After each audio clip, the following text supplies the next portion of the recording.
Coming at you live from DNHQ3 in beautiful South Pasadena, California. This is the Blue Heaven Podcast. What? You're a little hot. Thank you. You could adjust that over there. We are powered by the Overtime Podcast Network. What is going on, Dodgers Nation? My name is Clint. You can find me as Clint on the internet or RealFRG on Twitter and Instagram. Whatever. You can have whatever you like. That's good. That's T-Pain? Who is that? Never heard of her. I don't know who that is. I am at BrookMe3 on Twitter and Instagram, and like he said, this is our podcast. And this guy over here is Mark Langell. Oh, sorry, this is last week's script. Right. My bad, guys. I'm wrong. Woo. Backstreet's back. All right. This is Mr. Doug McKain from what do you call that? Famedom. Hey, from Dodgers Nation Famedom. Post-game show extraordinaire. Yep. I got to get loud like him or else no one's going to know. I haven't seen these guys since I got tortured after that game 5 loss. Oh, yeah. I haven't seen that, man. Yeah. That's how long it's been? That's how long it's been. Wow. That was a tough. That I will never forget that. My laptop almost exploded. I woke up with bruises. Yeah, the fact you were able to survive that Game 5 post-game is still we're very, very proud of you because I think if Brooke was on there, we'd just been like, you know what, guys? Listen. I don't like when you're mean. Like that. Also, we got to point out that our boy, Mr. Gary Lee, is back behind the board today. Gary Lee. He's alive. No, I just have Skittles. Thanks. I made sure to get you at the right time. Good timing. Yeah. So, Brooke, why don't you tell them about what's on today's show there, Chief? Well, I heard they were Skittles. Other than that, Doug is obviously in the house, so we'll catch up with him a little bit more. MLB, we're calling it Cold Stove. It's Cold Stove Not season. Cold Stone. That's an ice cream shop. Some Dodger headlines. There aren't that many. There's not really much going on. I think everyone's focused on Thanksgiving, but we got some stuff. Never heard of it. You betcha we got some stuff. And, oh boy, beer got to me quick. Including Brooke dying. Yeah. We'll talk about what we're thankful for because, it's Thanksgiving and we have to do that apparently. So legally obligated, yeah. And more this week on the Blue Heaven Podcast. But of course, first we got to give you a little shout out. Shout out to our friends over at Sportscaster, where you could look like a pro and sound like a pro. You could do your own live streams. You could game. You could do all that kind of fun stuff over at sportscaster.com. That is CASTR.com. You could even watch this show there. If you want another way to be able to yell at us and type with them, people still use typewriters, right? Still. Yeah, that's how you got all your comments, right? Doug? Yeah. I remember the show. But check that out after the live stream here. After. Doug's here. Be respectful. Be respectful. Hey. Don't forget, guys, it is a live stream, so make sure you drop your questions. Let us know what's on your mind in terms of Dodger baseball. I don't really want to know anything else going on in your lives. I don't really care. Tina G-Man's in the stream. She says, hello, Dodgers Nation. What's up, guys? How you doing, Tina G-Man? Ryan What Moore, up, Tina? Ryan Moore says Gary is alive. So I think that's your fan. I think you have a fan. His name's Ryan Moore. Thank you, Ryan Moore, for caring. And he's really excited that you're alive. And Ryan also says Doug is alive. Okay, so Doug. Yeah, Charles Hamill. Back from the dead. Back from the Charles Hamill. How's it Doug going? is out of hibernation. I took that Game 5 pretty tough, but I'm back and I'm ready to roll. Spring training is not too far off, right? Yeah. Like 3 months? Depends on how you look at it. 176 days. No, just kidding. I don't know. I thought He's you like, had is an that exact that count. weird Asian math We thing? should have a counter somewhere Why are you pointing at the Asian guy? because you're the boss. Because you know code. Oh, yeah, we should. You should know It's code. did not that that last you're year. Asian. It's that you're the boss. We did that last year.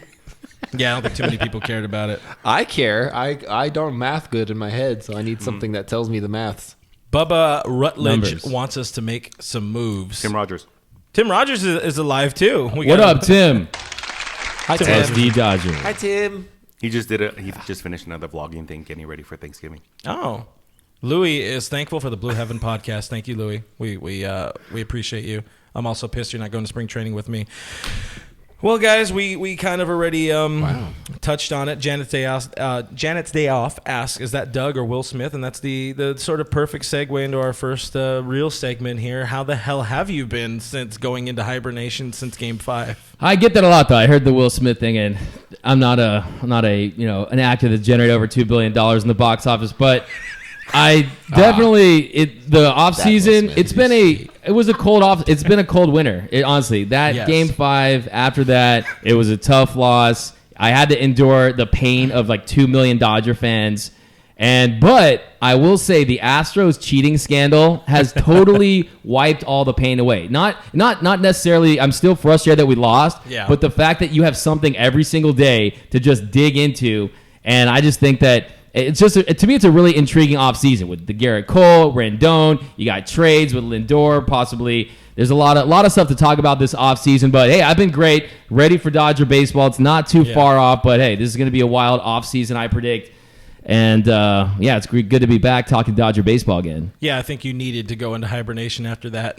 Like I think we are contractually obligated to do this by nobody, but we still just force our way into people's homes every time we decide to hit the stream button. But it's definitely been an interesting and lively offseason, and as such, we like to everybody likes to get everybody's input on this Astros scandal, allegations, debacle. What are you Trashgate? What do you want to call it this week, Brooke? What are we calling it this gate? Assgate? Can we call it that? Assgate. Are we allowed to say that? This is a family Trashgate. show. Oh, Trashgate. Trash Tros. Assgate. The Trash Tros. I mean, I'm The cool. Astros, the asterisks. Whatever. cool with Anything Trashgate. that's most insulting to them. I don't care. Whatever makes them feel bad about themselves. For you, I think- you know what? Actually, before we get into the Astros thing, I think the biggest news that's come out in the last 24 hours is actually the status of our friend Dick Mountain, Rich Hill. I want to get into Rich Hill a little bit, if you know what I mean. First, apparently, homeboy was apparently pitching with like a blown out elbow for most of last season. Detached UCL. Yeah, which is A blown close. elbow. Yeah, it's You blown can out. relate, right? My everything is detached. Yeah. You are detached as a human. Back in the 90s, a band called King Missile made a song about me. You kids look it up on the internet, but it's detachable. It's called penis. Barbie Girl. Aqua. See? He knows. I said King Missile, but Jess asked, "Why are you yelling at us, Doug?" I'm trying to adjust him. This is gonna be. You guys are gonna see my hand go over here a lot. Doug lives his life at a 10. You just got to catch up. I don't know what else to tell you guys. This is my inside voice. We're very proud. No, because then when you go to inside voice, then I got to go back and adjust it. Okay. But I don't know. So apparently Rich Hill, again, was pitching with a blown UCL for most of last season, if not all of last season, cowboyed up. And then that, of course, is probably now you think about it, is the thing that led to the flexor problem, because there's so much more tension coming on that elbow with all 90 miles an hour, 92 miles an hour, which is sad when you realize that's faster than Kershaw's fastball these days. But then I guess it was in October, late October, he underwent the knife and did what they call a primary revision, which is just a poor man's Tommy John surgery that's supposed to be done quicker because everybody all together, he's old and doesn't have very much time left to live. I mean, sorry, to play. Producer says to play baseball. But what do you guys think about the Rich Hill? Let's lead off with you, Mr. Me3. Oh, I always get to go first because I'm a priority.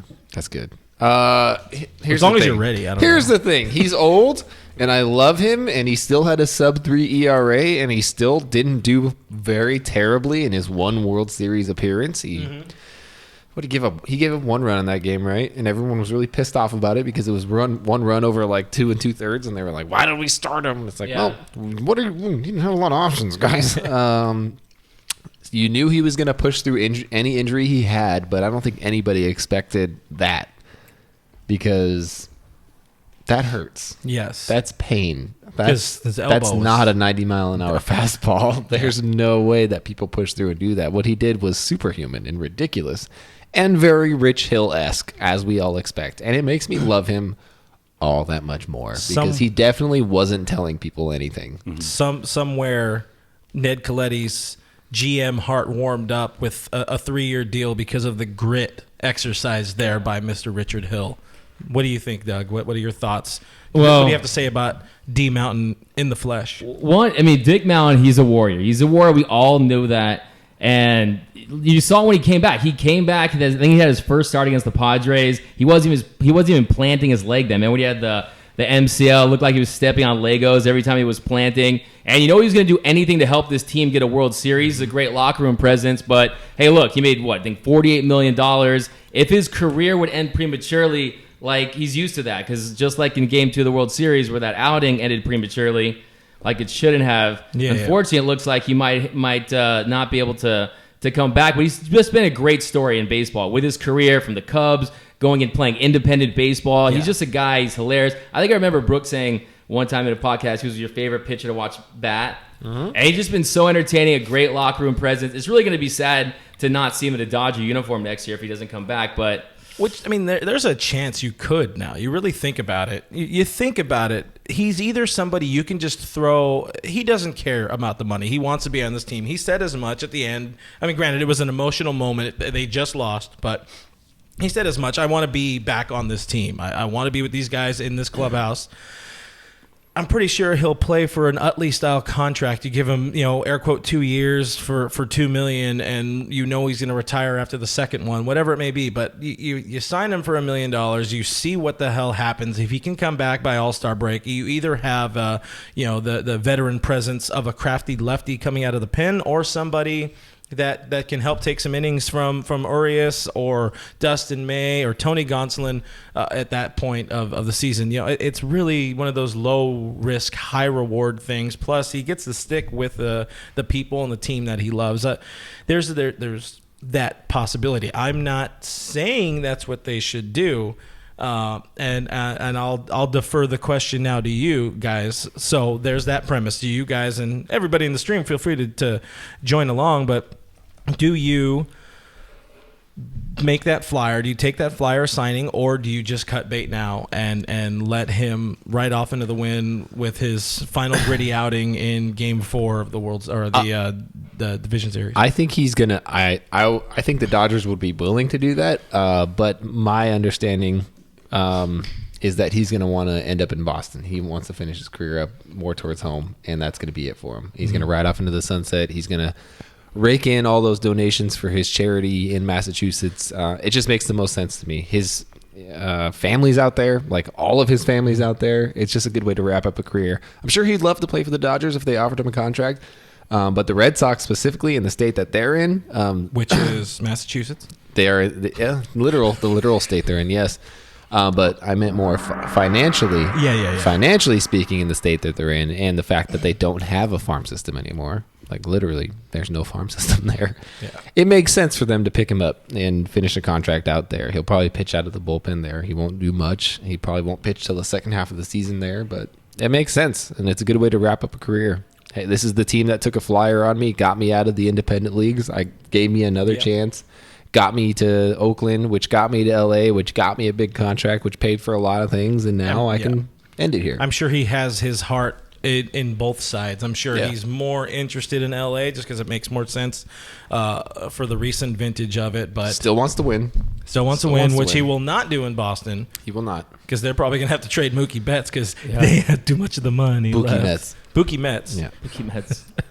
What do you think there, Douglas? I would say that, like Brooke said, if he wants to go to Boston, kind of end out, right off into the sunset, I don't want him here if it's just going to be a farewell tour. Yeah, and if he can be effective, if he can go to the bullpen. I think he's a guy who'd be willing to transition to the bullpen. His off-speed stuff is still very high level when he's on, and he could. A lot of the young guys can be a really good mentor to them. They can absorb from him. You can tell some of the young guys, hey, if you're not ready to come out of the game, don't give the ball to Dave Roberts. But that he can teach some things to this young team. But I think I'm with Brooke. I think he goes to Boston. He's big in charity, on his charity work. He's really had. His career has been really just such a wild story from start to finish. Yeah. And he's been a journeyman his whole career, so it's not like he's tied to the Dodger organization like a Kershaw or someone like that. Yeah. So I could totally see him ending his career in Boston. Yeah, I mean, if anybody doesn't know enough about Rich Hill and his whole career, Ross Stripling, over Big Swing Podcast, they did a full sit down for like an hour plus, and it's just, I mean, Richie is a delight. That's what we'll say. He is a delight, so it's definitely worth a listen. It's an older episode. It happened sometime mid-season, but check that out over with our boy Rostopher Stripling. But I do want to keep this nucleus, as much of this nucleus intact, if they can make another run. Because then, let's say we win, we're going to think of not having guys like Rich Hill. If they're going to definitely make another run. But he's not really nucleus, is he? He's... You know who he is. He's like a I trust him in the postseason, though. If he's on, I mean, if his postseason ERA with the Dodgers definitely is. He was the next more stepdad. Yeah. He's the Yeah, next that's stepdad. sort of that's his role. If yeah, you want that's to bring him back, that's what I would like. That's the pitching staff's Yeah. Freezer. That's the pitching staff's Chase Utley. So there's a benefit of that. Even if he doesn't end up pitching, I see a few people in here. One namely, we got Tim Rogers, SD Dodger Tim in the house, saying $1 million base with incentives, which is pretty much what I'm saying. So, brilliant minds think alike. Danos 5150 says I'm cool with it. Charles Hamill, friend of the show, says, love D Mountain, but it's okay. It's time for us to move on from him. No reason to sign him and tie up another roster spot. Well, the good thing about it is it wouldn't be too much of a roster spot because if it's only, air quote, only $1 million, you have him on your 40-man. You immediately transfer him to the 60 when you can. There are other bodies that can be cut loose if you need a 40-man roster spot. Looking at you, Tyler White. Looking at you, Josh Spores. Looking at the ghost of Tyler White. I love when you said that. Sorry, skinny, a flaquita Tyler White. But 2020 World Series MVP Tyler White. That's remember when you said Tyler White died for this? I love that tweet. He did die for this. Bless up, T White. We love you, man. Anyways, that's sort of the thoughts on that. We'll see. I know a lot of people would rather they go out if they're going to get an arm that have an arm return that's a Dodger. They'd rather see Ryu, but of course he's going to be a lot more money, and it's like, as much as you want Ryu back, this is just me personally. It's like then they got to stop doing the same thing. At this point, the Dodgers need to stop doing the same thing because clearly it's not working. So your theory is just change something. Change one thing, and that one thing is something. probably we're getting a little ahead of ourselves here. But that one thing could be Josh Donaldson, as we talked about a couple weeks ago, and now it's starting. You're gonna change Josh Donaldson? Yeah. He really loves playing in a diaper. Anyways, that's our thoughts on that. we got our boy. How do you actually say it? Is it Moshi? I'm gonna call him Moshi. I think it's Moshi. I don't know. Moshe. Sure. We're calling you Moshi. He says Josh Borges should never see a 40-man spot. Moshi really again. wants you to follow him on You either should never Instagram see or his Twitter. spots. But I follow him on both. Tell Moshi the rules. The rules is you got to meet him in person. Is that oh man, if that was the rules. A little meet and greet. If those are the rules, Yeah, I'm no. pretty sure I would not have all of I think my I blood follow anymore. everybody that I meet in person. Yeah, Mochi is the one that talk shit and talk crap to. I know. I know. Sorry, Walker FCC, Bueller. I see what you Okay, did there. My bad. Anyway. We Skittles. sort of teased the Astros scandal, and we have some more because now that Dodgers have kind of come out of the woodworks a little bit and had different opportunities for hot takes, if you will, and spots. All the media. It's been great because Gary and I went to a couple of these media events, and the PR people say like, "Don't ask anything but charity questions." So of course the media. No. That's not that wasn't the Dodgers PR. That was the UCLA. I think she was like an intern, like a new PR person. Wow, you're being a dick about this. I don't know. I didn't know what it was being. I don't know what was going on. He's like, I don't know where I am. Like, where did she hurt you? I didn't know it was that bad. But yeah, I mean, I get it. She was probably given a directive from someone to like, hey, they don't want to ask or answer this question because they know everybody wants to ask the question. I'm not gonna like shy away from this. The reason you have someone like Kenley Jansen support your foundation is to leverage his baseball audience to support the foundation. Yep.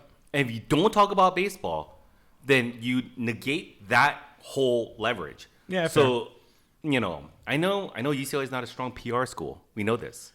Okay? Sorry, Doug. I represent UCLA PR, apparently.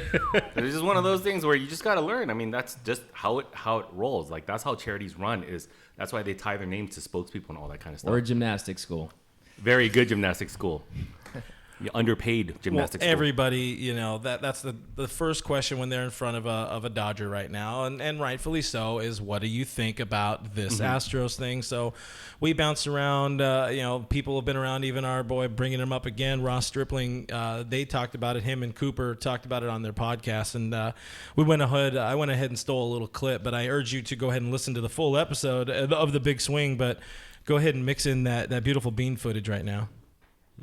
If you're doing your preparation when you're between games or after game, before game, whatever, and you're watching video and you brought up football and you can read coverages, or you have someone that has listened into their audibles and knows what each one's mean, what their hand signs mean to receivers, all that kind of stuff. Yeah, that's totally legal. Same thing if Joe Blow is on the mound and he's tipping his curveball and his fastball, and we're whistling to the hitter because maybe you can only see it from the dugout and you can't see it from the box, then yeah, I mean, stop tipping your pitches. That's part of baseball, and sign stealing has been part of baseball for over 100 years. That is totally right. That is not illegal. Where it starts getting crossing the line is when you are using real-time technology to relay when there's not even anyone on base with a camera from center field or whatever, and you're starting to mess with the integrity of the game with a game that's been played over 100 plus years, like I said, and now all of a sudden you're introducing this stuff that is definitely crossing the line, and we're not even sure what the Astros were doing. I've read the same stuff you've read, everyone else has read, but the idea that you could have a camera in center field into the catcher's legs, getting signs and relaying them in real time to a hitter, that's not baseball. That's cheating. And that would be like having a plug-in to Tom Brady's headphone. Like when whoever that offensive coordinator is, I can't think of his name, is relaying his sign to his play to Tom Brady saying,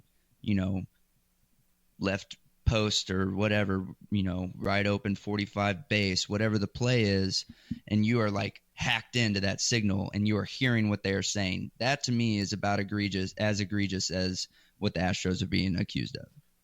So things we've learned. One, Ross really knows how to call his football plays. X's and O guy. He's like Josh McDaniels. That's good. Yeah. But yeah, he's good at football play calling, but what they're pretty much doing, what they're talking about is the differences in fair cheating and what the Astros are accused of, and that's being directly, I mean, I like the correlation there. I like the relatability of a baseball or a football. If you're right there in the head, it's the same as having a camera right there on the sign, and then someone banging whoever or whatever they want over there in the dugout. But yeah. I don't know. Any thoughts on Ross, guys? Yeah, I mean, they had algorithms. It was all figured out through cameras and everything. That's cheating. It's just like you can equate it to any other sport. It could be like poker. It's not a sport, but but like poker. If you know what your opposing player has, then you're gonna know what to do. And just look at what happened when they cheated in Casino. The guy, De Niro came with a cow prodder and shocked the hell out of him. They're definitely cheating, but. What you're telling Manfred to do? Hey, yeah, it's the man correlation there. That's good. But I think that he's like that was probably the most candid I've seen. Really, one of the players talk about it and basically blatantly calling them cheaters. And there's no question about it that Houston. The Major League Baseball needs to bring the hammer down on Houston. Mm-hmm. And when I say hammer, I mean like a literal hammer, and like start bashing that World Series trophy into 1,000 pieces because. It's absolutely ridiculous, and I think one thing the Astros should have to do is give us back Yordan Alvarez as a punishment. Oh my God, you're one of those people? Did you make like a fake account just to email me about that or something like that? Because that's the dumbest shit I've heard. Hey, no, it has to be. You don't get a trade back. Them cheating has nothing to do with a very, very ill-advised trade. They also have to refund my World Series ticket. That's the deal. Exactly. Mine. Just Brooks? Okay. Yeah, what is the fair punishment? Because a $2 million fine to a billionaire. In the same way, there isn't have to lose draft picks. That's what Atlanta Braves just went through. That's nothing. Oh yeah, no. I would say start at draft picks. I would say they lose. But look, they're just going to do. Here's the thing. Here's the thing. Since there's no precedent for it, we talked about this already. Since there's no precedent for it, I have a very bad feeling that the punishment is actually not going to be that bad, and people are going to be very upset about it because there is no precedent. There's nothing they can refer to be like, this is what we've done in the past. We should do this. When you look at things like corked bats or steroids or things like that. It took time for those things to develop, for people to be caught, and for them to be like, all right, this is what you get for the first offense, the second offense, the third offense. It's pretty straightforward laid out. Wasn't the Black Sox a really good precedent for gambling? Yeah, no, but it's cheating. You're gambling. No. But this is the integrity of the game. That's the issue. It is, but you look at their ban compared to people for steroids. Integrity of the game, not the same. Not the same ban at all. Lifetime, 80 game. Lifetime, 80 game. Very different. You look at P. Rose, lifetime, essentially. Essentially a lifetime. For betting on his own team. It's basically saying like, hey, That's knew, not betting on the integrity of the game. That's betting on himself. That's betting on himself as a person. I personally don't have a problem with that. I think they take that way too seriously with Pete Rose. I think he's a douchebag, and I don't like him. Still think he should be Hall of Famer. Still think he should not be banned from baseball. And he still has the hits record. So still has the damn hits record. I'm with Brooke, too, 100%. I think Brooke's completely right. Everyone's going to be underwhelmed with any punishment they're going to hand out. But in the court of public opinion, the perception, we all know Barry Bonds, what he did, he made his head grow like 10, he wears like a 9 1/3. That's his fitted size after he took the roids, but he has the home run record.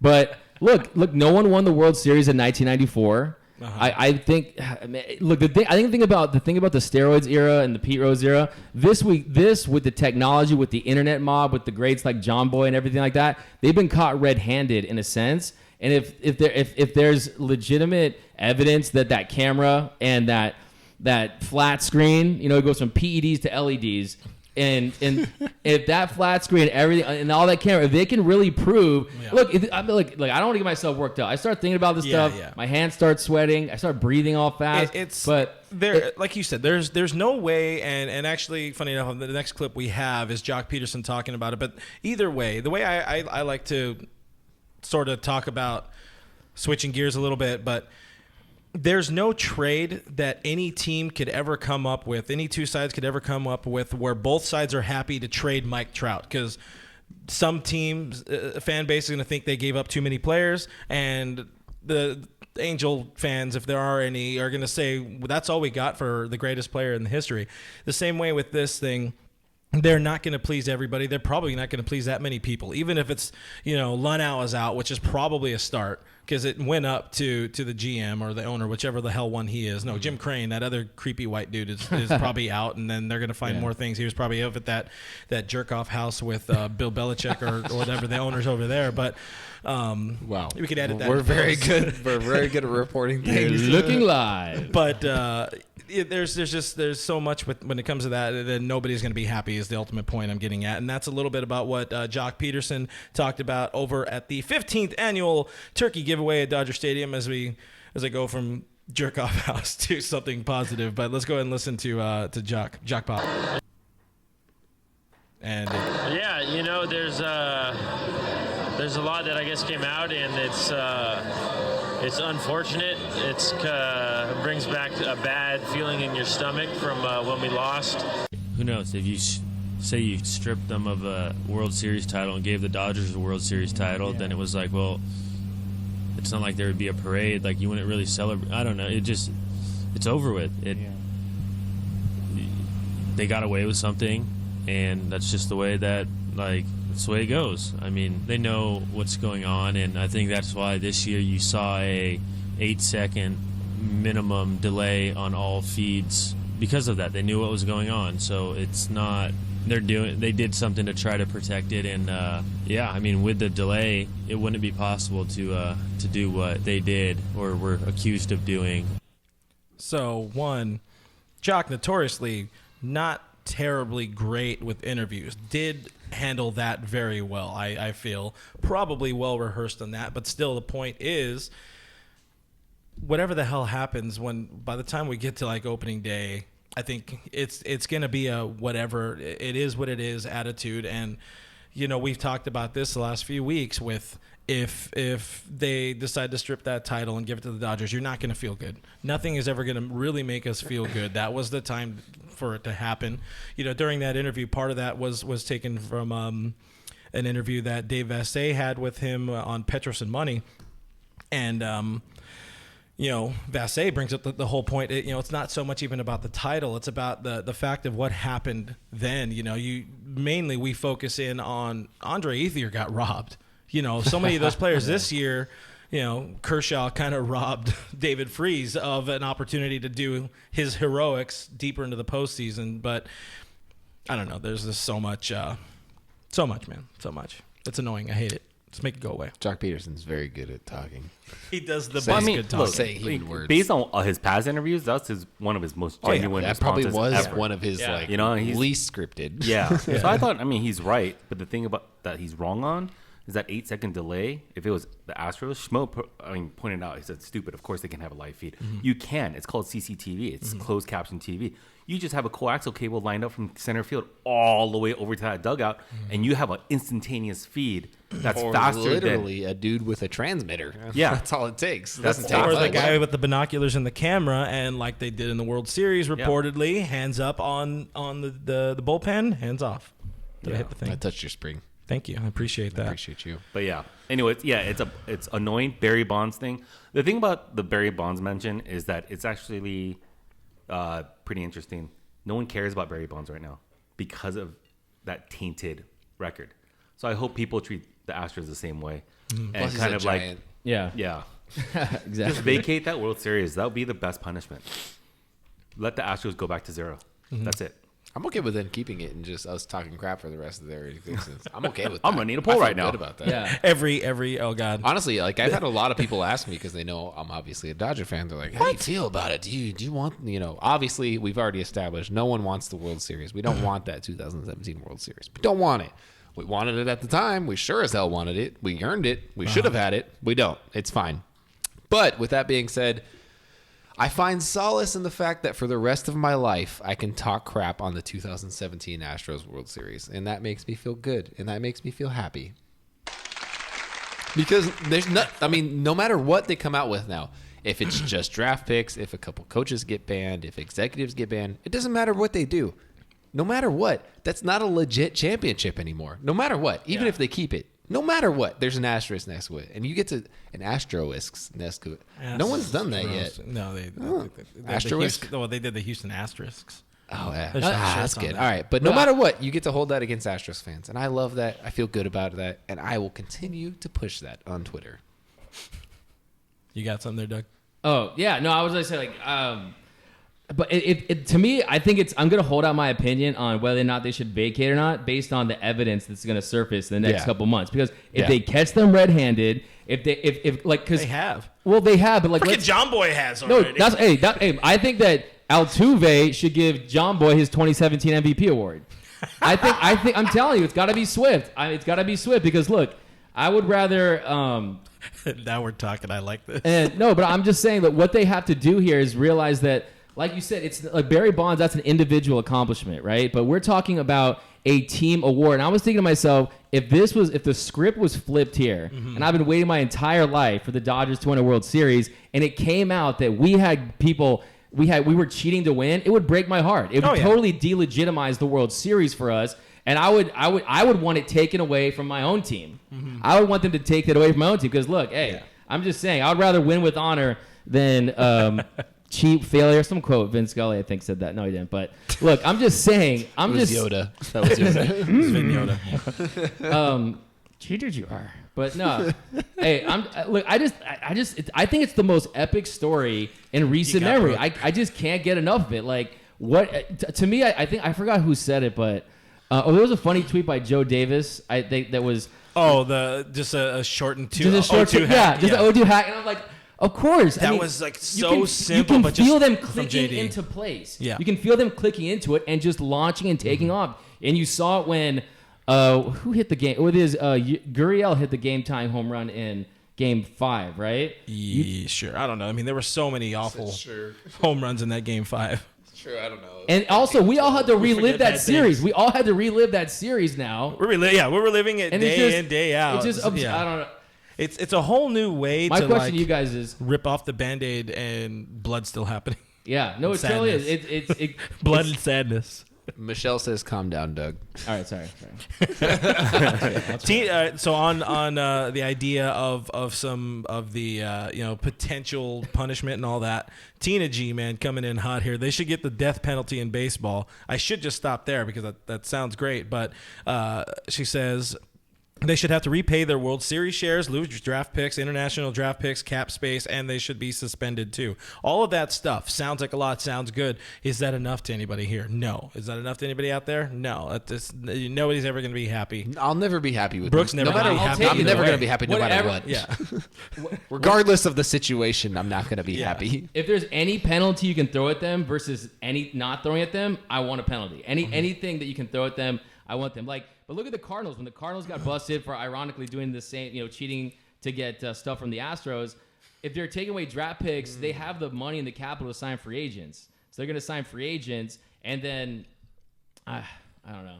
Take away their monies. I like Tim says, I'll take the title and show up for the parade.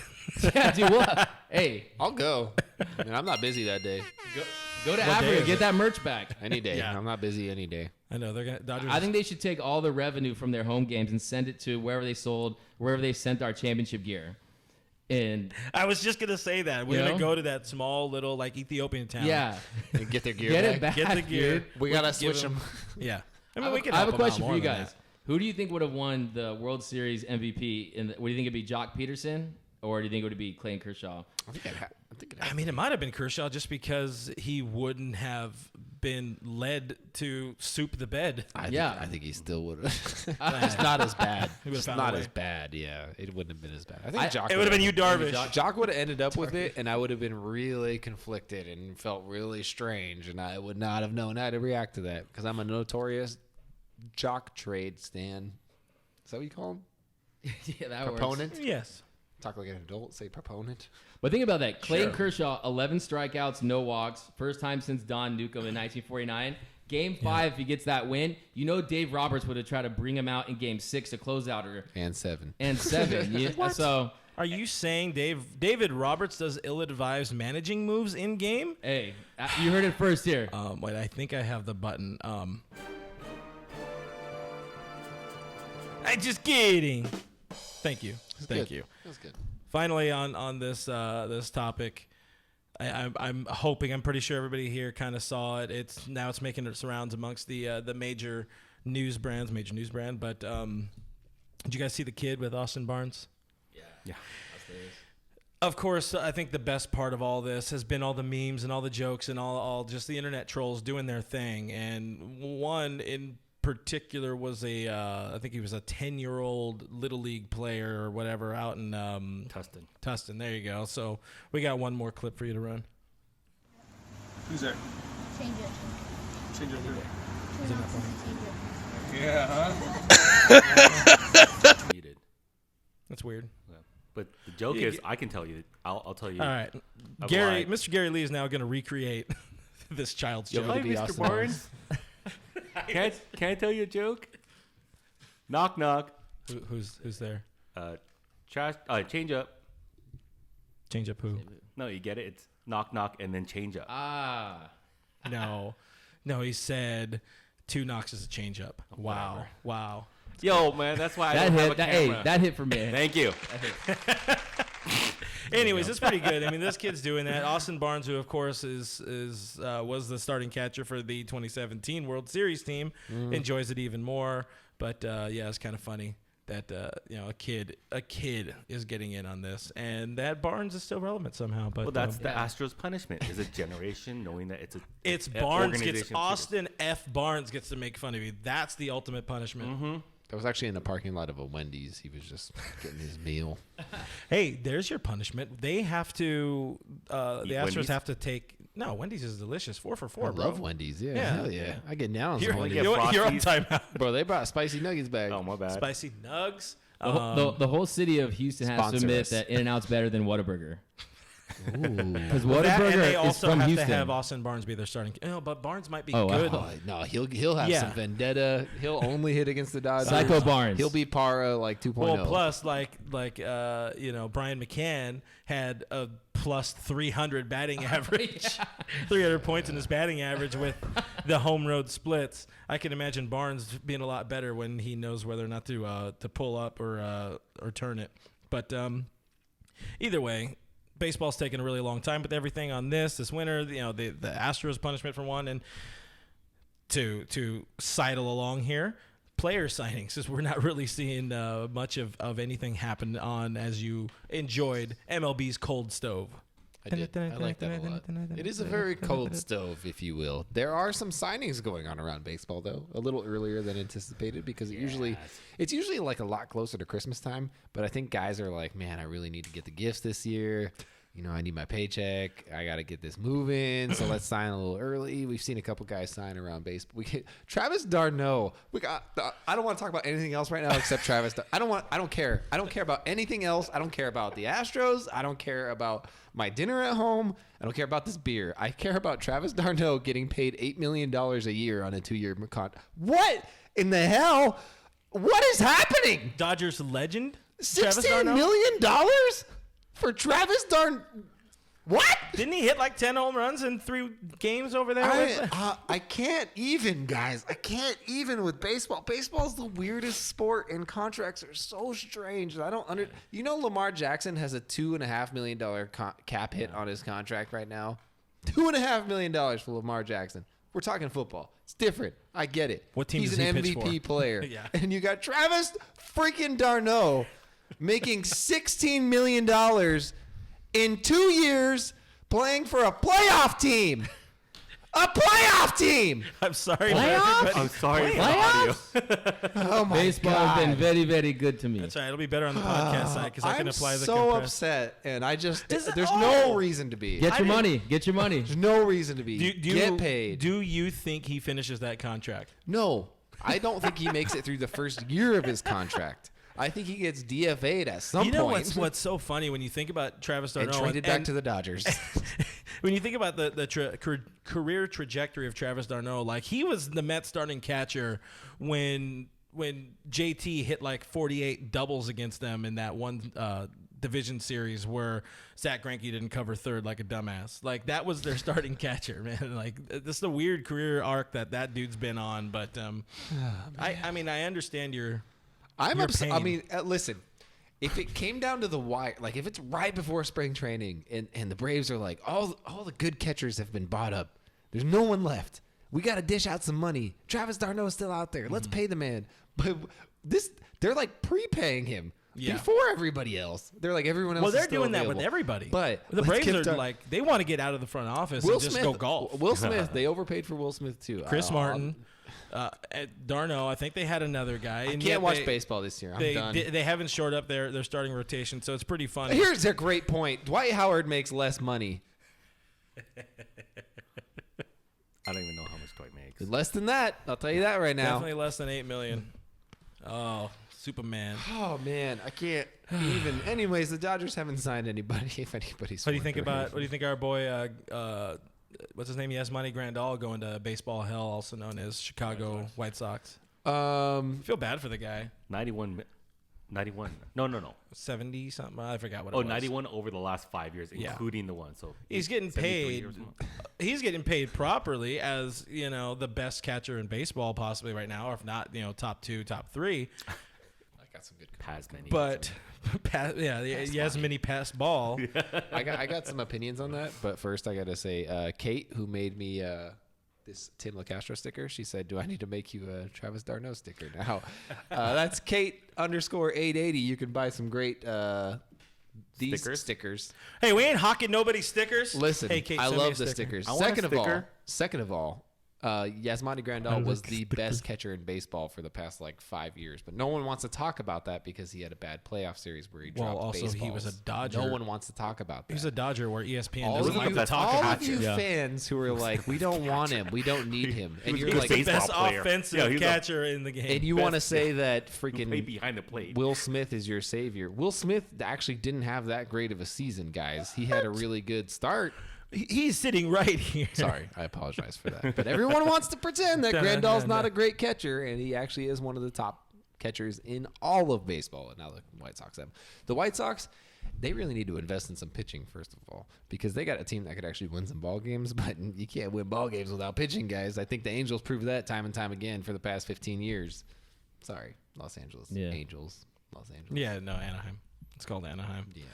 Do you have White any people. vitriol to spill for On Grandal? Grandal. Look, I think that you made a great point. Is when you're on the big stage and you're Yasmani pass ball, then Austin Barnes come in. That's kind of the perception that people have. But like Brooks said, if you look at the numbers, yeah, he's a lot better catcher than people give him credit for. I mean, if you look at the numbers, definitely in the upper echelon of catchers. But to think that I would never have guessed that Yasmani Grandal would have been the biggest signing in a franchise's history at $73 million.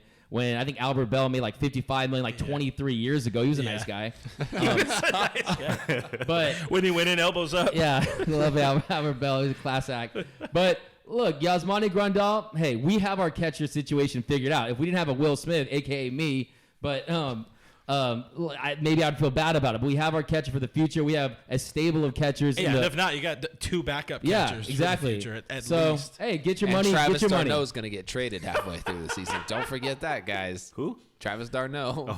He'll be available at some point. I was like, where'd my pen go? Oh, yeah, I threw it. You threw it. Throw it again. It should be a bet if he makes like the All-Star team. There's got to be some bet between you two, Darno, you and Brooke. Okay. There you go. What do you do? What do you do? A Darno tattoo. Someone write this down. If Travis Darno makes the 2020 All-Star game, I will get his name tattooed on my body. Oh, wow. And you can brook it. Flash forward to August 2020. Go ahead and Brooke's going to be like, Well, what had happened was Exactly. Go ahead and write it in somewhere. I don't care where you write it. You can't. I'll do it. It's you not can't a big deal.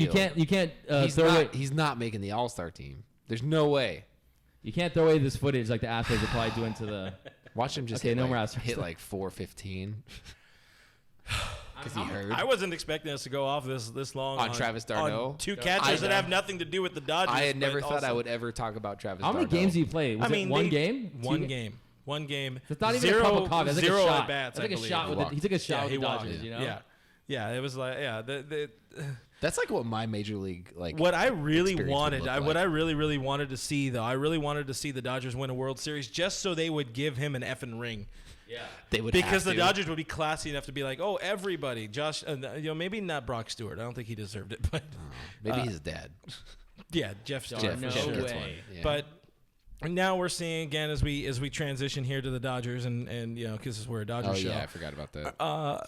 Once again, this is year 2 now of seeing like the Corey Kluber to Dodgers. I mean, it's barely out there. It's a sliver of a whisper about Kluber coming to the Dodgers, but our boy Kenny G. Gurnick, he brought it up again, and he for some reason likes the idea that was the same as last year, which is Verdugo for Kluber. And I just want to know how much you guys hate that. Like, do you hate it? You hate it, or do you super ultra hate it? Yes. Okay, I would say I really hate it. I love what Verdugo brings. that was not an option. Oh, sorry. I hate it. Super ultra hate it. I super ultra hate it Okay, because one, you see the free agent pitchers on the market, and that's where we need to get our pitchers. We need to get Mr. Garrett Cole or someone on that of that magnitude. I don't think we need to trade for a start. I know Corey Kluber is quality when he's at his best, but with Alex Verdugo, 2-time Cy Young guy. 2-time Cy Young guy, his accolades speak for themselves definitely. But I mean, I think Alex Verdugo is a special player. Yeah, you saw what he can do defensively. His can't- arm hits for contact, hits for. We occasionally will get asked like who do you guys think are the untouchables for this team, and a lot of people will look at Gavin Lux, will look at somebody like Dustin May, and I think when healthy, Verdugo played himself to probably one of the more untouched. I mean, of course, outside of somebody like Bellinger and all that, but Verdugo really just makes this team perfect. Like, I mean, provided we go and get Cole and Rendon and whoever else also. But I mean, I love Alex. He's a nice kid, friend of the show. Who is he? Thank you. Listen, Kluber, we've talked about this many times. I feel like in the past 2 years, we just talk about the same things over and over again. Because those are the rumors that just cycle back and forth all the time. And I feel like we always just circle back to them because they're always there. And I hate that. Mm-hmm. But I also love that because that means we're a big team who's involved in every player available in one way or another, according to sources. Yeah. And we're always on the 10-yard line, and we're always The this Dodgers. close. The Dodgers are in on Cole. We're in on Rendon. We're in on Strasburg. We're in on Donaldson, who, like I said a couple weeks ago, now Ken Rosenthal's out here saying it. How again his. Let's just be straight up. Josh Donaldson's assholeness would be perfect in this Dodgers locker room because they're complacent, no doubt. They're a very complacent team. They're the same dude. You go to work with the same basic white dudes every day in day out. I see them a lot. Yeah. Yeah, you're like whatever. They're ripping farts in front of each other. Oh, wait, that's what you're supposed to do. That's locker room stuff. But we're seeing these names again, and then I know you enjoyed this one. Everybody kind of enjoyed this one. John Heyman came out with his world-ending tweet that the Dodgers are in on everybody at maybe at the right price, I guess, question mark. Yeah, and I mean that kind of comes with the territory of being a big market team, like we talked about. They have a lot of money, they have a lot of resources, so naturally they're going to be involved in every conversation that's out there. If somebody gets put onto the trade block that is a significant name, or at least a name worth looking at, you can bet with almost 100% certainty the Dodgers are going to be a name mentioned. And it's not even necessarily that anybody's reporting that they're involved. It's just a lot of the times you can assume there's one of 3 teams involved on them, one way or another. If they're the Yankees are going to be involved on it, the Dodgers are going to be involved on it, and some weird random-ass team that no one expected is going to be involved in it. Those are the 3 things that you can guarantee with any big name that's out there. So if you're reading anything on MLB trade rumors, the Dodgers are going to be on there every time, so you guys know. But the verbatim tweet here from John Heyman, which I've never had beef generally with Heyman, but I know a lot of other like people who've read into this a lot more. There are some people, internet people, that straight up have beef for Johnny H here. That's what I'm going to call him because we're friends. We're friends now. But he says Dodgers are looking at Garrett Cole, Steven Strasburg, and Anthony Rendon. So one, that's just make sure your tweet gets seen everywhere because people are going to search that Dodgers Garrett Cole. Oh, look at Heyman comes up. That's some great SEO. Do that all night. SEO all day, baby. Or keyword. That's keyword research right there. And he says, but while they can afford to go big, word is they have set valuations for each star and intend to remain disciplined. No shit. Every team does that. Literally every team does that. Then I can go out there. You, Travis, I want you. I will give you $16 million over that. Oh, wait. No, they did that. I forgot it. Oh, my God. I'm just kidding. That's my thing right now. But I don't know. As our boy Diamond Hoggers Clint Evans brought it out, or how he said it's like kind of smoke and mirrors. They're throwing a smoke screen out there. And what's his name? Craig Calcaterra. I don't even know how to say it, but the NBC Sports dude, he sort of came at Heyman pretty hard there. And crazy. Is John Heyman like in little Andy F's pocket? Ooh. We're going to talk about this. We're going to put this out on the airwaves because this is a Thanksgiving show. What's a pocket? Thankful for rumors. What's a pocket? It's a hot pocket. Oh, that's somebody getting paid to say nice things about you. It is very commonly known knowledge that there are some. I won't say who. There are some reporters, writers in baseball that are in the pockets of some larger agents. I won't also say which agents. I won't say that either. But it rhymes with Horace. Drew Rosenhaus. And they are paid to put out rumors to leverage other teams against other teams, and so the contracts get inflated. Yeah. And I won't say who, but he might be one. Are you saying in the same way we see these weird tweets at the trade deadline? Listen, I don't have a what? If Scott Boras is listening, I for one, it's a broken am clock. more than willing to tweet out rumors. For any amount of money, I will sell out. That's all I had to say about it. I'll sell out. It's just really interesting. I think the timing with Heyman and Doug, I'm pretty sure you saw this one too, where Heyman had come out and we took it to Dodgers Nation. We took it and ran with it because you expect John Heyman to be a respected member of the media, but it's the Andrew Friedman extension is done. They just don't want to talk about it. And the next day, LA Times, Jorge Castillo, which is actually, he's a beat writer for the freaking Dodgers, says, no, there's nothing done anywhere. And they probably won't talk about it when it is done, but no, that's not done. Which I just think is kind of interesting. It's a weird thing to kind of look at Heyman, and I hope he calms down. Like, you guys know, I was giving some hell to Jeff Passan early in the offseason. And I think personally because of me, he stopped throwing out all these stupid things because he was just trying to get everything first, or trying to get everything out there, or trying to get people to look at his stuff because this is his first time doing it with the big 4 letter. So he wants to be the mothership. Yeah, he wants to do it with make a good impression. Make a good impression. He wants to be the guy who breaks it first. He wants to be mentioned in those Ken Rosenthal tweets and all this stuff. But that flies at Yahoo, probably not at the mothership. At least in the eyes of me and media and all that kind of stuff. I just think you're trying too hard. But he put it out there, and he doesn't want to be responsible for it, and then he goes and talks about it with some other guy in the ESPN network about like, oh, why do they do that? Like, grow up. Okay, Jeff. If you want to deal with this, then call me. Well, I mean, I don't care. We took something that Passon said verbatim, which is he said that's 5 the issue years, that I $200 million, and then he's like, oh, I don't know why people are running. I mean, he never said anything directly. It. He never said anything directly about us in particular, but still, he's like, oh, it's annoying the way people are running with this. It's like, you're the one saying it. This is that time when everybody's on it, and now, hey, you said it, bro. That's on you. yeah. I mean, I understand the way Brooke and I say a lot of dumb stuff, and we forget about it. Tattoos. Like tattoos, but that one's out Travis there. Darno tattoo. Travis Darno, right across his ass. In July.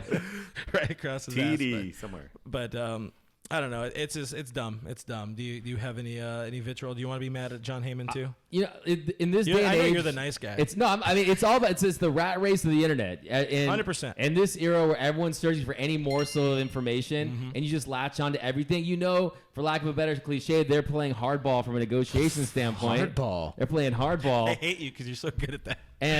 And the thing is, I go back to last year. If you remember Bob Nightingale, he said the whole time that it was going to be Bryce Harper to the Phillies. Yeah. And sometimes they're on the money, sometimes they're not. And of course, that they're going to put stuff out there. The Dodgers they have the resources, they have the prospect capital. They're easy to manipulate. But hey, that's why. And when it comes to the Donaldson signing, to me, I'm not very high on it, really. I mean, I do think he can provide a spark to the locker room, but to me, it kind of feels more like a Friedman kind of second-tier free agency class signing along the lines of a Pollock or Kazmir or whoever, McCarthy. Yeah. I really want them to go for a home run hitter or to hit the home run with someone like a Rendon or someone like that. I heard the Rangers are kind of the sleeper team. They need that difference maker. And last offseason, I mean, Machado was nice, Harper was nice, but they weren't the right guys for the LA Dodgers. And one of Rendon or Cole, maybe not Cole. Cole, I don't know, but Rendon is like 100% the right guy, like to take this team to help lead this team to the next phase, or to get a lot of money and get hurt in the first season. You never know with the luck the Dodgers get in free agency. But it'll be interesting. To see who gets the big story this offseason. They're going to make their mark because you have some of the biggest free agents ever. You're going to have the biggest pitching free agent signing ever in Garrett Cole. Rendon's going to make major headlines. There's a lot of big names out there, and it'll be interesting to see who's on the money with it. Mm-hmm. That's a big thing. That's going to be something to watch all year long. So make sure you guys are with us all offseason. You're trying to educate the fans right now. Yeah. How agents can manipulate the media. Just tell them how it is, and like. If you guys really care about it, if you guys really want to understand how it is, I learned my lessons just by watching TV. And also, this is an old episode, an old series. West Wing, first season. All it is communications department. Their PR, the press secretary, is dropping little nuggets to each member of the press and just playing them. And then it curries favors and everything. So it's the same way in baseball. If it's Boris, giving whoever some little bits of information. Yeah. If they need some leverage in a contract negotiation, then drop it over to the Dodgers beat writers and just say, "Hey, we need you to say that. Hey, we're going to up the price for whoever." Yeah. And then that way the Yankees are going to offer more money.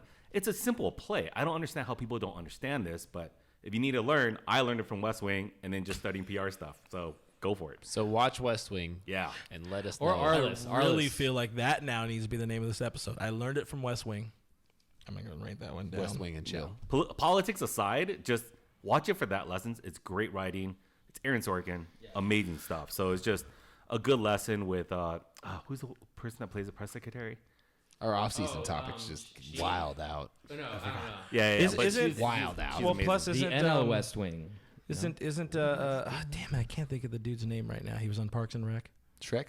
Adam Scott? Oh, Chris Pratt? He's on Sorry? Ron Swanson. We'll let you know. The dad? No, the damn terrific. Chris Traeger. Chris Traeger, yeah. What the hell's his real people name? Rob Lowe. Yeah, wasn't Rob Lowe? Rob Lowe was in too? there. Yeah. Noted Dodger fan Rob Lowe. Yeah, that's how we're tying it together. Rob Pelinka. That's where it is. That's where I was. Did you say that name right? Wait, he's the bad guy, right? Yeah. Yeah, that's where I was going to go. Tommy Boy. Terrific. Yeah. Anyways, guys. It's going to be a long off season. There's going to be a lot to talk about. So we got more to talk about. We'll be here. We will be here. We'll be here. Cover everything. For most of it. But we got to get you some quick hit Dodger headlines with a Z. This first one, very important.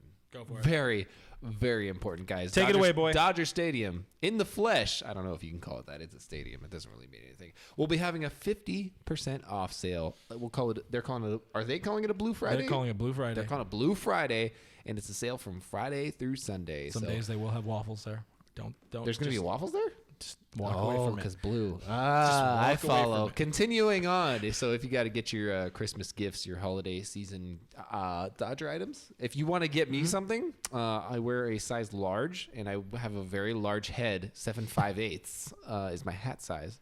What's your hat size? I have no idea. Wait. Oh, you don't wear fitted caps. It's like 7 and 5/8. Oh, 7/5. What about you? I think I was 7 3/8. Gary, 9. What are you? Dick. No, I'm brought the like hat 7 back. 3/8 too. Oh, all right. Snapback Live. Anyways, guys, so they'll be having that sale. It runs from Friday through Sunday. Make sure you get your gear, get your Dodger fan in your life that you love or care about. The gear that they love and care about. And I think all offseason they're having postseason gear, which everybody absolutely wants, but all the postseason gear is supposed to be half off too. So hell yeah. That's Rain a thing. October or whatever they. There's going to be a truck outside that can remove the postseason patch for you. No, just kidding. I was like, dang, that's kind of cool. A big one, as I guess we continue to pile on ESPN, which I generally don't have any major ill qualms towards. I mean, they're fine. They've been around for quite some time, and They're Disney. I feel I They should just point gave us out too. Disney I Plus. also have no problem with Jeff Disney Passan. Plus. Like he's fine, and I'll take all of his stuff and write something about it, but. We'll just watch what you say there. But as we found out earlier or late last week, ESPN is unfortunately airing Dodgers opening day, which I guess for some people, if you don't have the spectrum, I guess that's good, depending on whatever the hell their broadcast crew comes to be, because they're talking about firing everybody and leaving only A-Rod, which is like that of all the people on Dodgers. that crew. Dodgers.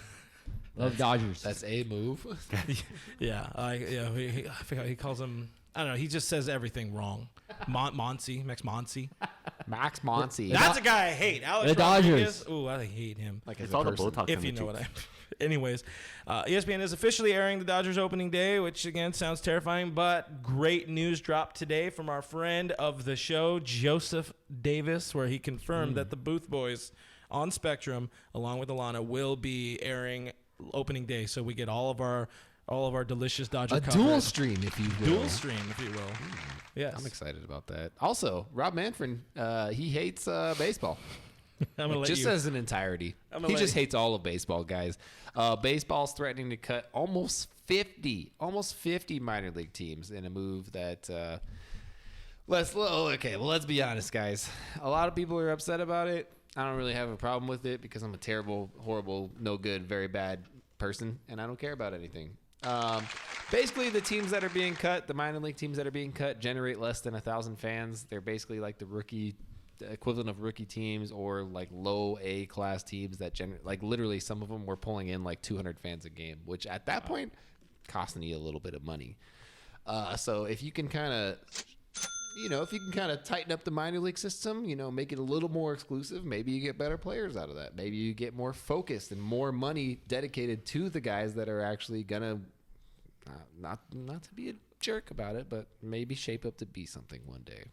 And that's just my honesty with that. So you're taking the side that maybe it's better for the quality of players coming through, as opposed to the side a lot of people are taking, which is baseball just wants to fatten its pockets yet again. Yeah, and I mean that might be true, but baseball has every right to fatten its pockets, and I have no problem with that because because they totally give back to the fans. So Well, let's be honest here.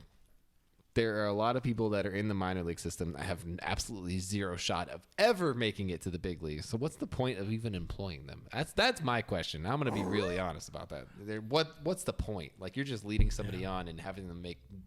You've seen the minor league players' paycheck. They don't make any money. No. What's the point of stringing them on that long and It's not the paying them? But It's like, hey, I'll take pay the other into side of it. It's the ripple effect of the people who have jobs because of those players. That's true. And like, there's some money flowing around, and the people who go to it, like the Rancho Cucamonga Quakes. Like, there's anytime a player hits a home run, they pass around a hat to give it's like a donation hat at church, and they give it to the player or a player, whatever. Like, I think that's nice of the community. You know, they buy the hot dogs and the drinks, and that really is the thing that fuels the money at the stadium, right? It's not the ticket. So I get your point. Like minor league players, they're getting free housing, all that kind of stuff, in some people's houses. It's tough because it's not just the players, it's not just the people in the organization, it's the community that they affect. And if you cut that in that many cities right away, I mean, what are people going to do? I mean, the unemployment's going to be crazy, and then what's going to bond that city? That's the only thing. These are teams that are like, these aren't teams that are like barely cutting it or anything like that. These are teams that are like bleeding money. Yeah. Like these are teams that are literally costing money to keep the doors open. What like a affiliates, lot though? of money. Like if it's the Yankees, I don't give a shit. Everybody. I don't care. It's almost everybody. Like, it's all affiliated in some way with pretty much every major league team, and it's all rookie league teams. When those players are just going to move up somewhere else or get cut. I'll tell you this. I believe the minor league system. Oh, I should turn my camera. I believe the minor league system is there must be a measurable way in how that is helping marketing for Major League Baseball. Yeah. Okay, it's just the same thing as baseball, high school baseball, or little league baseball. It's a systematic way of making sure you grow a fan base forever and ever. You know, like football has the same thing. Everybody can make the high school football team. Therefore, you have 50 people times their families supporting. Yeah. That's why you get so much money for the high school. And that's why NFL is so popular, because you have all these families loving football. Basketball is a little bit harder because that's the genetic lottery, right? Baseball needs, I just, right now, without reading too much research, so I'm, whatever. I really think that they need minor league baseball to really help ensure that it grows in the future, because I still believe in 5 to 10 years the best athletes are no longer going to be playing football. They're going to be coming back to baseball, and you're going to see a great amazing era of baseball in probably like 10 years. It's not going to happen. I will say they're not going to baseball, and they're not going to football, because baseball is now being Pee-wee football registration has gone down the drain because of all the concussions. Because more people are going into competitive gaming and dumb crap like that. Exactly. Like they're finding other the athletes ways. are gonna come out. What's up, YouTubing? Twitch? What's up, Twitch? By the way, where the hell's Perez? But I would say though that really, I mean, if you look at all the major league owners combined, they have a net worth over $50 billion. So if they want to help, but I also see Brooks' point of view where look, it's on these individual minor league clubs to make sure they're lucrative. You got to get creative. You know, minor league baseball is you got to do the money drops from the helicopter. You got to do crazy stuff. You know what I'm saying? You got to have creative, and if they're not getting it done, if you got 200 people there, it's like a glorified rec league. And there are very successful minor league teams. And they are. There's a few minor league teams that are pulling out more fans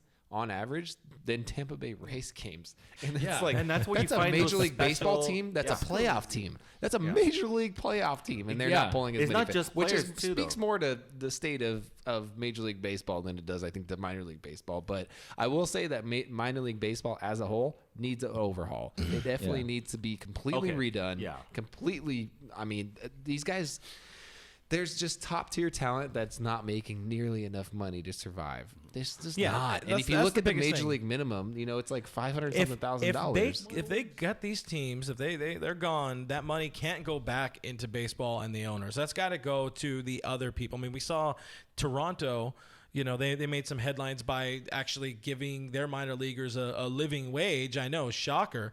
But like you're talking about, so many of these minor league players, they just don't really make much of anything. They don't make a survival rate. Most of them have to work in the off season. If you work in the off season, you can't focus on being in your best shape, hashtag best shape of my life, to get into spring training and be ready to win a job or do whatever. So you're so focused and so worried about so much. You get your tiny little stipend to go buy your 4 for $4 from Wendy's, not a sponsor, but spicy nugs. But that's just my thing. If baseball's taking it away, all of that money needs to go back to balance out what these people in AAA, AA, because those teams aren't going to be harmed. Nothing's happening to single A and above. Yeah.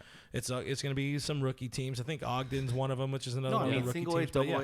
It's a system built when the best athletes were going to play baseball. Mm-hmm. Then the 70s happens and the 80s happen, and that's when everybody went towards football and maybe basketball. Maybe basketball, right?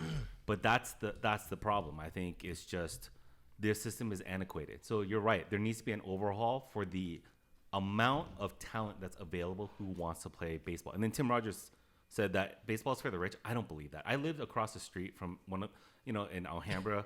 I lived across the street from where they had baseball trials for little leagues.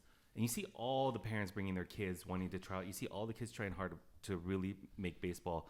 And you can see these people, and like, they're not rich.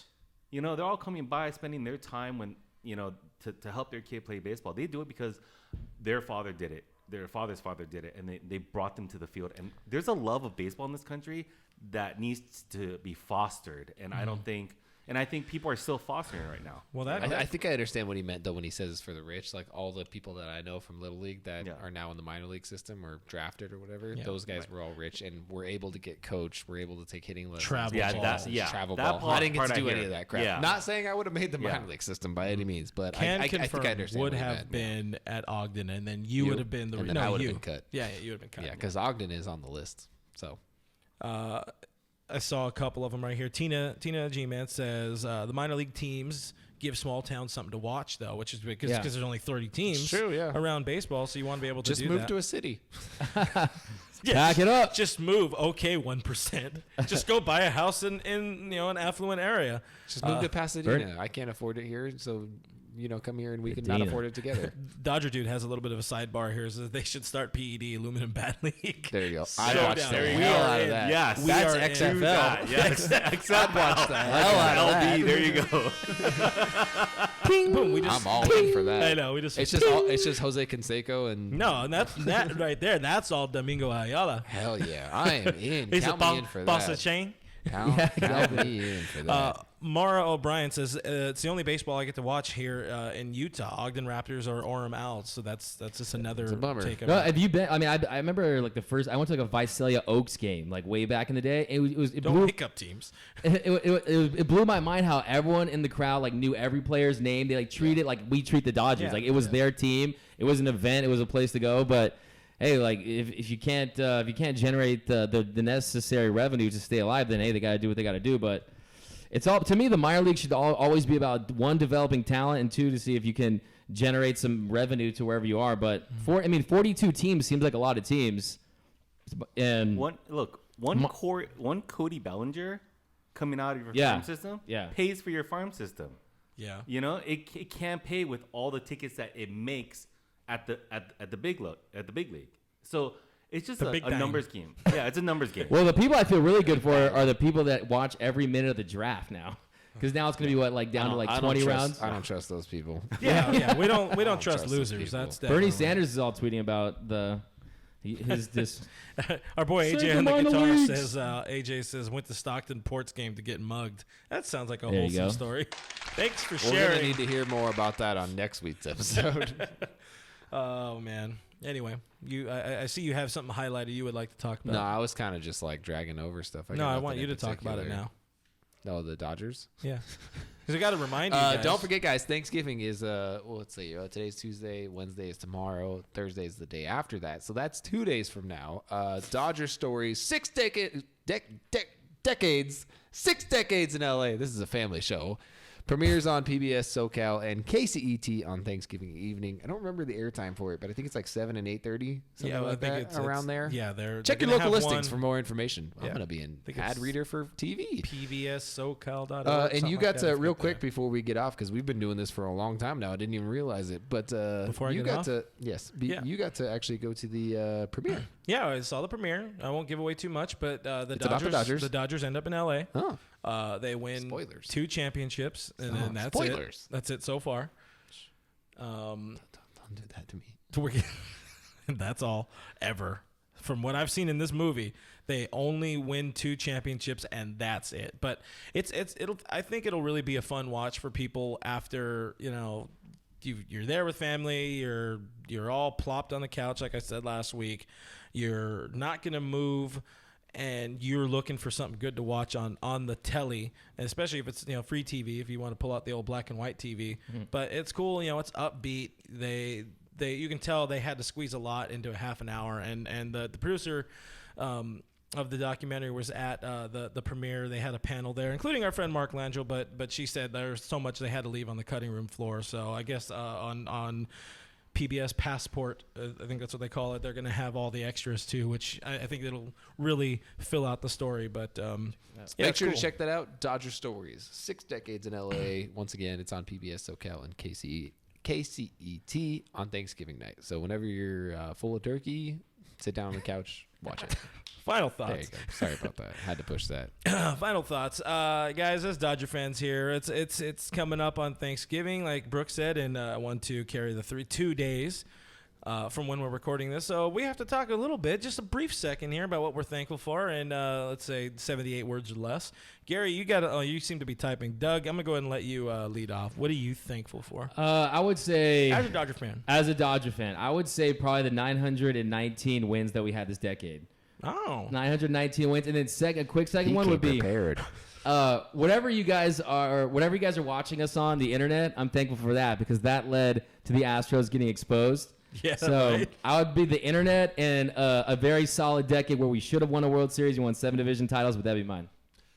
I'm thankful for a front office that does not listen to Twitter. Are you kidding me? You know, little Andy F has a Twitter. He does, but he doesn't listen to us, and it's a good call because I'm an What are you idiot. thankful for, Gary? Right now, I'm just thankful for John Boy. Exactly. Bless We're us. all- hit a button. Hit a button. I don't care which one. Hit a button. There you go. That seems That's appropriate. apropos. Yeah. I think, is that what, anyways, John Boy, what are you thankful for? I And what do you want honestly- for Christmas, little boy?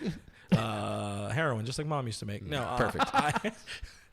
I don't really know what I'm thankful for because there's so much we can be upset about, but I'm thankful, like we talked about last week with our friend Mark, I'm thankful that we get to be upset about a team failing in the World Series. I'm thankful that we get a team to even root for. We're talking about people here who are worried about losing their minor league teams, and we have the best team in baseball. We have the best team in all of sports playing at the Blue Cathedral, if you will, at Blue Heaven on Earth. We get that. And it's for people like us, it's in our backyard, so it's fantastic. Sorry, AJ, we don't get mugged there as much. But Stupid Tennessee.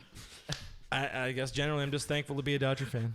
Hit the button. You're trying to get another state to hate you. Well, just I mean, happened, guys. enough people got their ears blown out tonight. Yeah, well, we we didn't appreciate expect you. to go, like an hour and a half, a couple days before Thanksgiving. Stuff But happens. you know what, man? We had some fun. You guys can find us on the internet machine at DodgersNation.com. Subscribe to Blue Heaven on iTunes, Spotify, iHeartRadio, Google Play, Stitcher Radio, Player FM, so many more. Just Google again. Just Google us. Blue Just Heaven Google. Podcast. I am at BrookMe3. This guy over here is at RealFRG. We are both on Twitter and Instagram. We are at Dodger Nation on Twitter and at Official Dodger Nation on Instagram because some jerk took Dodger Nation on Instagram. Doug, you want to D-Mac. give him your handles? Yeah, you can follow me at DMAC_LA.